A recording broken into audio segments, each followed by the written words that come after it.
Scripturians, welcome to Scriptorian Reviews. We are gonna be talking with Morten from Sirenia and also from Mortemia. This time we're gonna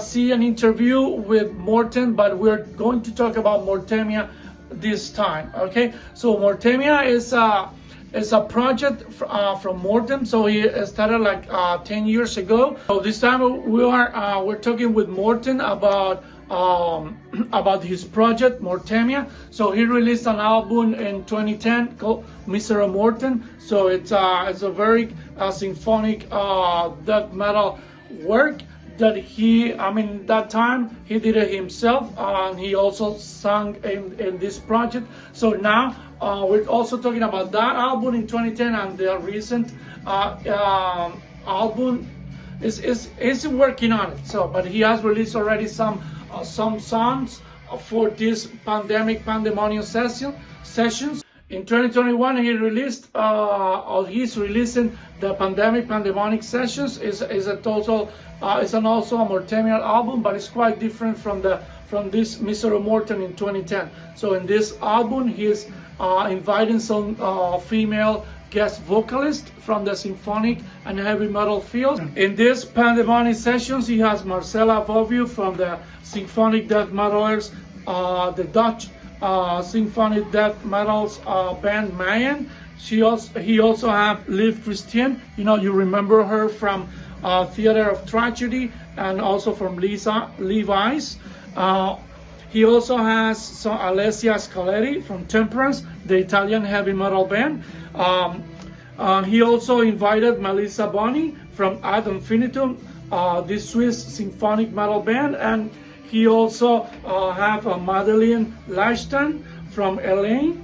It's a Swedish symphonic metal band. We're very thankful for Morten because he found time. I know he's very busy.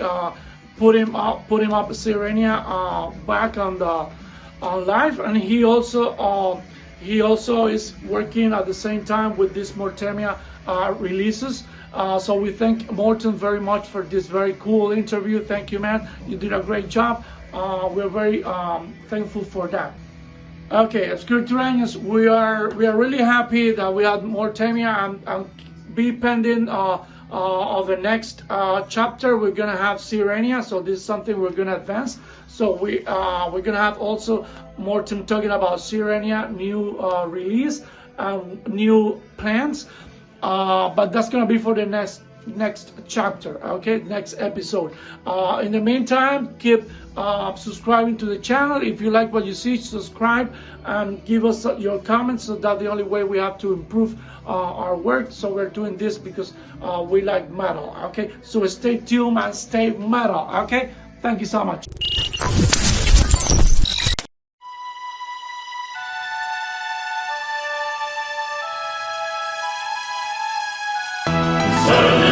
Quando declina el tumultum, con solo de complicidade, allenovissimo sequinalbums, osciumque libre pecos focus, orientis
the house is calm at the moment, so no more interruptions and that kind of stuff.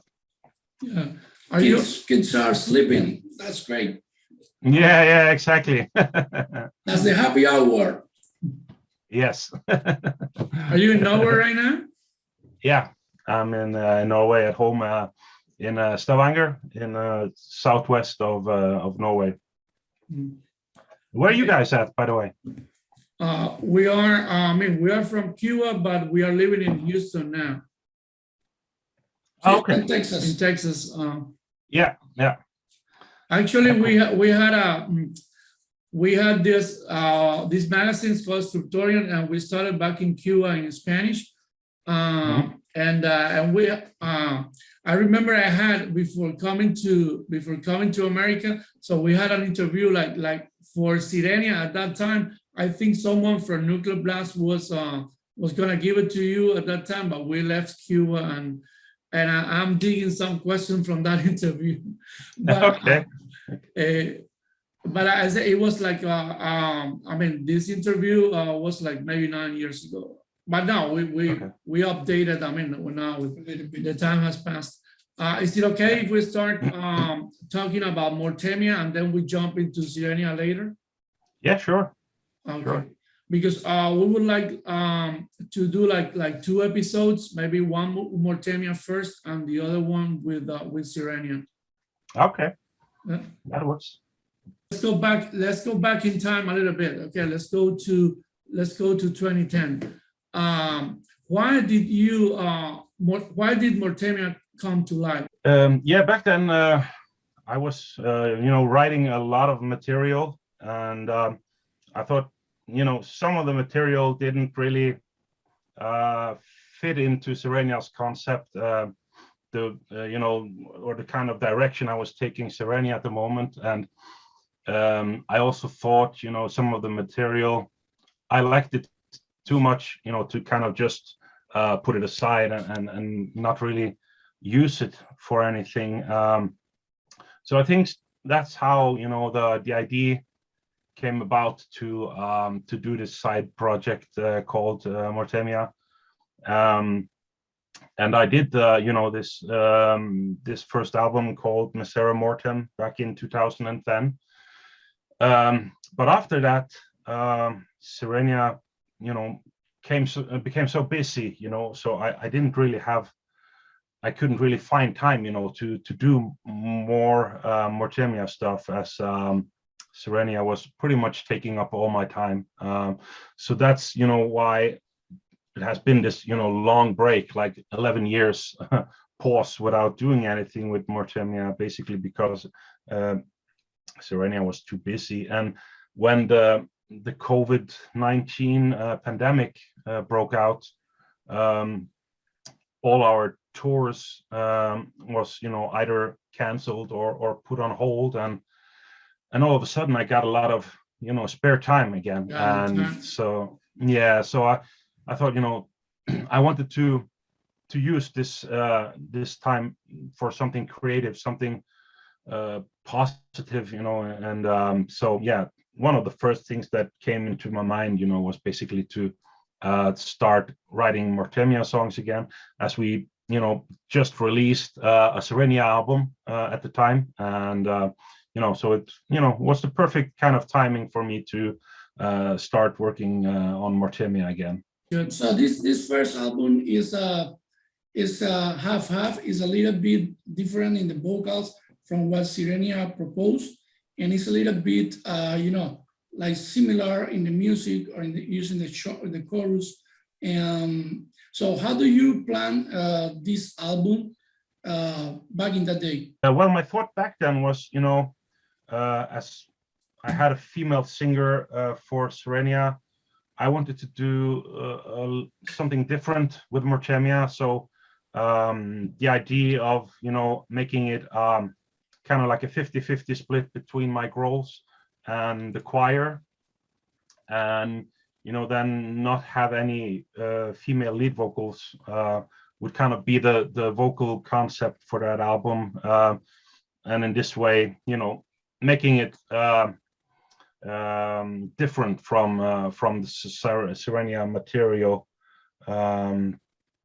So I think that was the basic idea, you know. And how do you remember the feedback from the audience? Because Sirenia was very popular, and then it came Mortemia as a side project.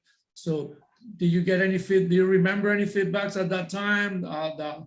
How was the reaction? I mean, I think, as far as I can remember, the album was received quite well. You know, and Napalm Records also did a good job, you know, with promoting the album and setting up a lot of press stuff, interviews, and I also went to Serbia to do a really nice video clip for that album, and so everything, you know, started up really well, you know, and then I wasn't really able to kind of follow up on everything, and Sirenia was, you know, taking all my time, so it kind of was, you know, has pretty much been dead. You know, really have that idea of doing any live shows with Mortemia. It was basically just releasing music, songs that I you know, been working on and didn't fit for Sirenia, and I wanted to do something with it, and that was my main idea, you know. And I was, at the time when I started it, you know, I was kind of hoping, you know, to do like 1 year a Sirenia album, the next year Mortemia album, the next year Sirenia, and kind of keep that going. But I realized pretty soon, you know, that it wasn't possible time-wise. So I decided to focus on Sirenia, and then it, you know, it just was put on ice, and I wasn't really able to pick it up again until the pandemic broke out. the EP is out. It has 5 tracks, so it's gonna be it. It's just gonna be 5 tracks. You are planning to record more and make it an album. I mean, I'm talking about this pandemonium sessions. Yeah, the plan is to do more songs. I'm thinking something like 10 songs, maybe 12, and then put everything together as an album. That's the plan for now. Why this different concept between the first material and this one? So are you including different female vocalists, you know, in the music? Yeah, I think, you know, due to the pandemic, it was really hard with traveling and all that, and it was hard to plan for me to travel and do the recording sessions with the choirs that I, for the debut album, recorded in France. It's a French choir. So I thought it was too risky, you know, to go for that concept again, due to the instability and the restrictions that was at the time. And I also felt, you know, it would be cool to try something new and different for this album. And you know, I was just thinking for a period, you know, to try to come up with a vocal concept that would be cool and different and interesting, and also possible to do with the situation that we all found ourselves in. So yeah, that's how I came up with this concept of bringing a different guest singer for each song, and all of the guests have been recording in their own home cities, and I've been doing all my work here in Norway. And after the recordings, they just sent me the files and so on, and I included in the project. And so it was a very convenient way of working during these times. Yeah, it's been great fun so far, you know. With did, as you said, like 5 songs up until now, with 5 fantastic singers. So it's been really interesting and fun project for me to work on during this this really otherwise, you know, kind of fucked up COVID-19 period. I call in vain upon whom I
And how do you select those female singers? I mean, have you worked with them before, or you just heard the music somewhere and then you try to contact them and say, hey, that's the girl I want for this song? So how do you select? How was that selection process? Yeah, it was, when I was writing the songs, I was, trying to think which singer would be a great fit for each of the songs. And some of the singers, like Marcela Bobbio, for example, I remember we were on tour in 2009.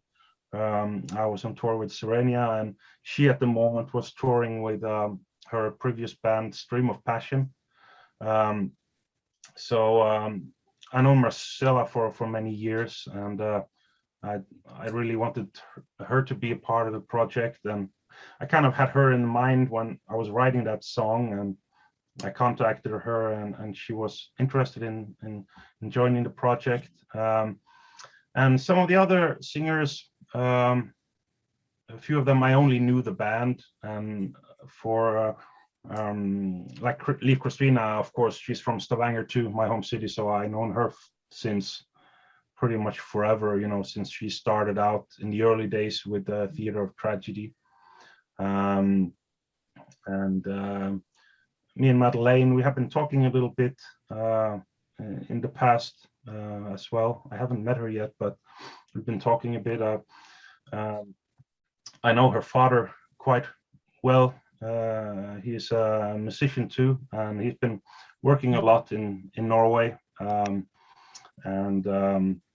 Alessia, she's a good friend of my guitar player, Nils, in Serenia.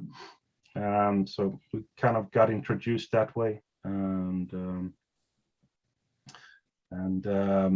Melissa, she is also a great friend of Nils. I also met her on the 70,000 tons of metal, the cruise in the Caribbean, Miami. And and she was at the time, I think it was in 2017 or 2018, I'm not sure, but she was working for the 70,000 tons crew, and she was actually doing some press there on the boat. And I remember she did an interview with me and Emma at the time, and but at the moment I wasn't aware that she was a musician too. I found that out a little bit later, and immediately, really liked her voice, and so she was also one of the singers that I, kind of had in the back of my mind that would be really cool to have on board this project. So yeah, it's been really fun, and I'm feel really, privileged and happy, that all of these fantastic singers wanted to join in on this project. Yeah. And how do you handle the lyrics? I've been writing all the lyrics and the melodies.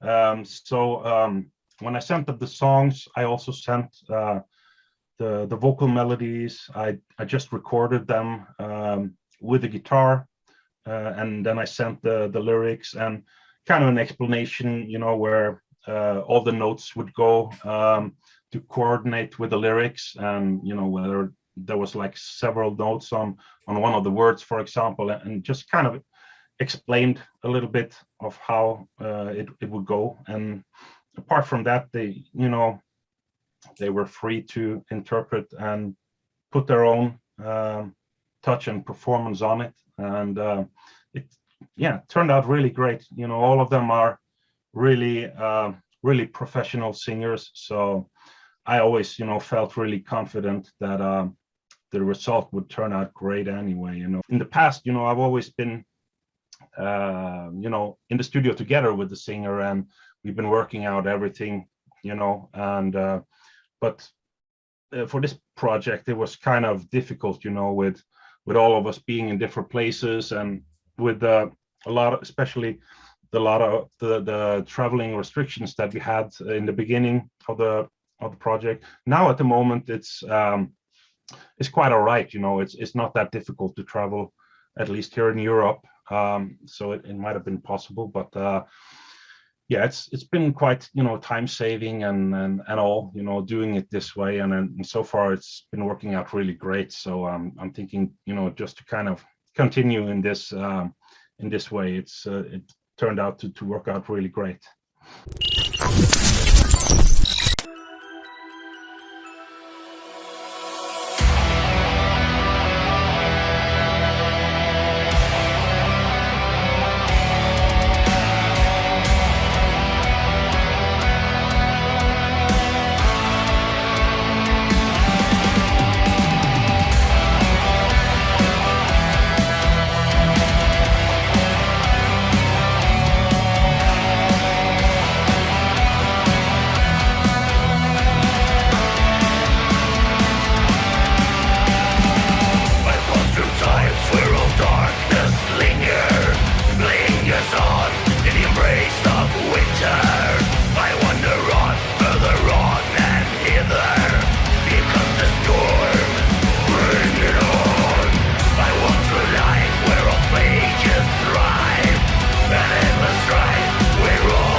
Devastation, decline.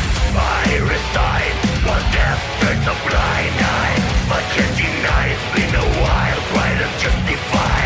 Here comes the storm. Bring it on. I walk the line through a godforsaken time. See through the eyes of a wide bird serpentine that comes to pause on a great white shoreline. Here comes the storm. Bring it on.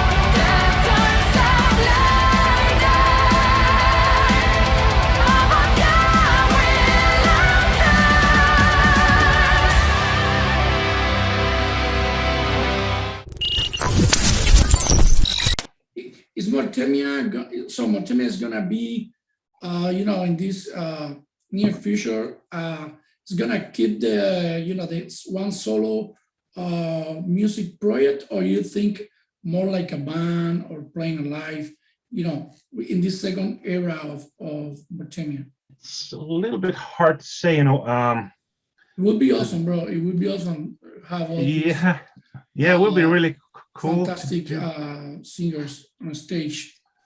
Yeah, I think it would be very, very difficult to, if I were, sometime down the road, if I were to do actually a few shows with Mortemia, I think it would be really difficult to gather all the singers, because all of them have their own bands and they are really busy, especially now when COVID,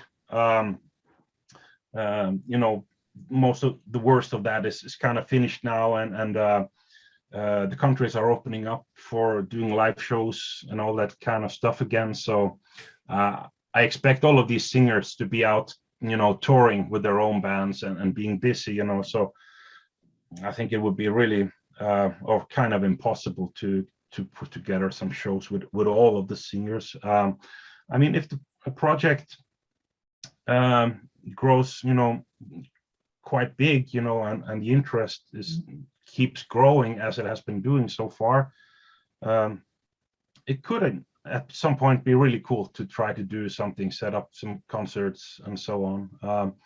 But maybe with some of the singers, to gather all of them, I think would be quite impossible.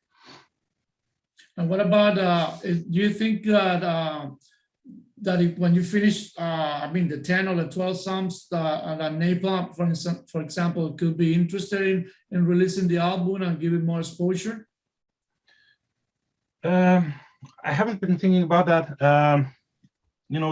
For me, this was kind of like, a test project, doing it without a label. I've been working with a label since the very beginning, and but also a lot of things have changed over the years, and especially how these days, it's a lot easier reaching out to your fans with all the social media platforms and iTunes and Spotify and all of this stuff. So I thought it would be interesting and exciting to try to do it differently this way and releasing it all by myself, as a kind of a test project to see how far I'm able to take it, without working with a label. So it's been an interesting journey, and I'm learning new stuff the whole time, and it's this whole COVID-19 period for me has pretty much been about learning a lot of new stuff, and in terms of so it's been exciting, and so far it's been going quite all right, and it seems to be growing steadily, and I obviously, when you have a big label, you get that big exposure right away, with their huge network and all that, and by doing it yourself, it takes longer time, and but I'm kind of building it step by step, and so far I'm pretty happy with the way it has turned out. So it will be interesting to see, and where Mortemia is at in maybe 1 year from now, and especially I hope to get that extra push when all the songs are finished, and I try to do that, also the release of the physical album, and some of the more press will be interested then in doing reviews and stuff like that. I know that a lot of the press are only reviewing like full albums, and they don't do singles or EPs and stuff like that. So I'll just keep on pushing forward, and in the end we'll see where we're at, and then I'll make up my mind if I want to do like the next Mortemia album in the same way, or if I will prefer to go back to working with a label again. That's when it comes. I read that you are trying to move forward with Veland Music, so it's kind of do you think that that's the way for you to distribute or to promote your project or other projects that you have in mind? With Serenia, for example, I think it makes perfect sense to keep working with a label, and so that's my plan with Serenia. But with Mortemia, I thought it would be interesting to try this new concept, and at this moment it's a little bit too early to say whether it was a good choice or a bad choice, but I'll when the album is out and everything, then I'll kind of make up my mind about that, and kind of decide what I want to do next time. We have the product like finished, and then and I guess so far I guess the reviews, you're getting some reviews or feedbacks from the people, and I think it's great so far. It's a great EP. I've been listening to it the whole week, and if it grows, like an album, and I hope, I'm sure that it's gonna be a good record.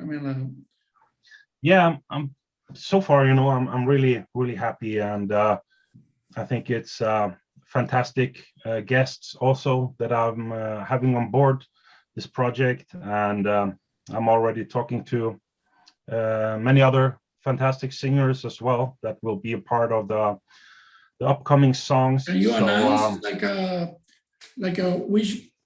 who's gonna be in the next coming song? no, it's You cannot that's the kind. disclose that information yet, right? Yeah, I know. It's kind of a secret, you know. I introduced the new singer like 1 week before the song comes out. So that's the, you know, kind of, you know, keeping it a little bit exciting for the fans, you know, and to wait for. And the secrecy, yeah. But like Yeah, somebody else, it's a great band from France or nothing of that. No, I can't. No, it's better No, than secrecy. I mean, like people are paying attention to what's gonna be next. You know, like it's been working so far, and Yeah. you've been releasing like song after song, and people have been paying attention and waiting. So what's gonna be next? You know? Yeah. It's been working out really cool in this way, I think, you know, and also exciting to see how the project is kind of growing with every song and so on, and also for me, you know, now I'm dealing with all of this new stuff and with press and so on. In the past, you know, I always, you know, was used to Napalm Records were just sending me the schedule with, you know, you're going to talk to this and this media at this time and all that kind of stuff, and now I'm taking care of all that myself as well. So it's been a very interesting thing to do, you know, and kind of learning new stuff every day, and it's been really fun, you know.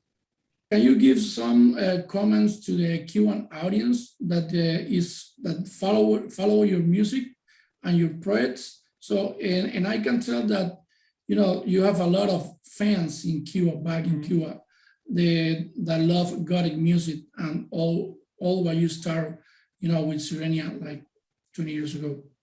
Yeah, I'd just like to say cheers, you know, to our fans in Cuba, and I really would like to go there, you know. So I really hope that it will be possible on maybe the next Latin American tour. It's seems like a really nice country, you know, and it has its own kind of vibe and style and all that. So I really would love to go there. I always, you know, one of the most interesting things for me, you know, every time I go on tour, is, you know, I immediately check the tour list, you know, and see, is there a new country this time? Is there a new city, you know, because I love the traveling and I love to visit new countries. And yeah, Cuba is definitely one of the countries I would really like to go to. Rum is very good. Yeah. I know that there's a lot of great of rum coming out from there, and from, you know, Caribbean also in general. So yeah, I hope it will be possible on the next tour. Let's see how it goes. I mean, I don't know if you did, but in that cruise, the 7,000 tons of metal, so they got a lot of Cuban Americans to that too, because it departs from Miami, for Lauderdale, I think. Yeah, it's from Fort Lauderdale. Fort Lauderdale, yeah. Yeah. It's 1 hour away from Miami. Yeah. Mm-hmm. Did you meet any Cubans or Cuban Americans on that cruise? I don't know if you remember. No, I don't. I can't remember. I don't think so, as far as I know. But yeah, that was basically people from, you know, from all over the world, and, you know, really funny. It was like people I met in Australia were there. You know, there was a lot of Latin Americans, a lot of Americans, of course, and a lot of Europeans. I even had some friends from Norway here, from my neighborhood, that was there on the cruise. So it was very, very interesting, very nice, you know, being a part of that. And I really hope that we can do it sometime in the future as well. It was a great experience, something, you know, very different from other concerts and tours and festivals that I've been doing in the past. You know, it's kind of like a vacation, you know, where you you play you play a few shows, you know. You go to the pool, right? Rehearse and pool. Huh? Yeah. Like a rehearsal, then you go to a pool. Yeah, it was really, really nice experience. Okay, so any other plans apart from the songs you still need to record with these singers for Mortemia, so that we should pay attention to? Yeah, I mean, for now it's, getting the rest of the songs done. I have something like 3-4 songs that are pretty much finished, and I have a bunch of other songs that I'm working on. Yeah, it's just keeping focus on working, getting the songs finished, and arranging everything with my new guests, and getting the vocals and everything done. And yeah, it's a very busy but very exciting time, and also was talking a bit to our management and booking agency. So now we're starting to plan concerts for next year with Sirenia too. And yeah, it's really nice, and it's been almost 2 years without playing any concerts. So yeah, in December it'll be 2 years, since our last show. And it's been, yeah, really, really strange, going this long without any shows or any traveling whatsoever. It's something I think none of us would come to experience, this thing with having a pandemic in our lifetime. It's really, really strange. And so I'm super excited and happy, that things seems to move in a positive direction now. More and more countries are getting the COVID under control and opening up their societies, for concerts and getting back to their normal lives again. So hopefully, and I think that next year will be a good one for all of us again. Yeah.